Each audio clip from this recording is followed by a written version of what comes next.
හහා වයි හැන්දෑව නිකයත් එක්ක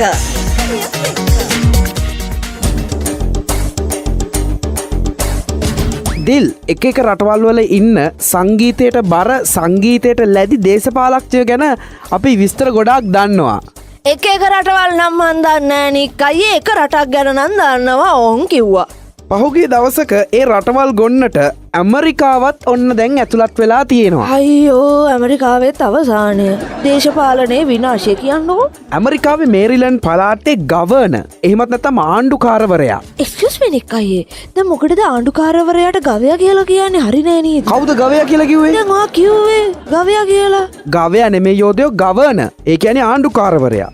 එයා තමයි මාටින් ඕමැලේ කියලා කියන්නේ. පහුගිය දවසක දිල් මේ මිනිස්සයා ගන් පොකට් කලිසමකුත් ඇඳගෙන රබර් සෙරප්පු දෙකකුත් දාගෙන බැන්ජෝ එකක් කරේ එල්ලගෙන පාරට වෙලා සින්දු කිය ඉඳලා දිල්. අනේ පවුන එකයි කීයක් විතර හම්බ වෙලාද මනුස්සයාට? මේ සල්ලි එකතු කරන්න කරපු වැඩක් නෙමෙයි. මේ මිනිස්සයාගේ විනෝදාංශය තමයි මේ මියුසික්. ඉතින් ඒ නිසා තමයි මේ මිනිස්සයා පාරට බහැලා බැන්ජෝ එක ප්ලේ කර ඉඳලා තියෙන්නේ. ඔයාලට කියන්න මෙයා එහෙ ඉන්න ජනප්‍රිය බෑන්ඩ් එකක ගිටාර් වාදකයෙක් කියලාත් ආරංචි වෙනවා. නෑ. ඒගොල්ලන්ගේ බෑන්ඩ් එකේ නම සෙල්ටික් රොක්. ඔයාලට කියන්න මේ දේශපාලන කටයුතු කරන අතරතුරේදී මේ මිනිස්සයා අවුරුද්දට ෂෝස් දෙක තුනකුත් මේ බෑන්ඩ් එකත් එක්ක කරන්නත් අමතක කරන්නේ නැල්ලු.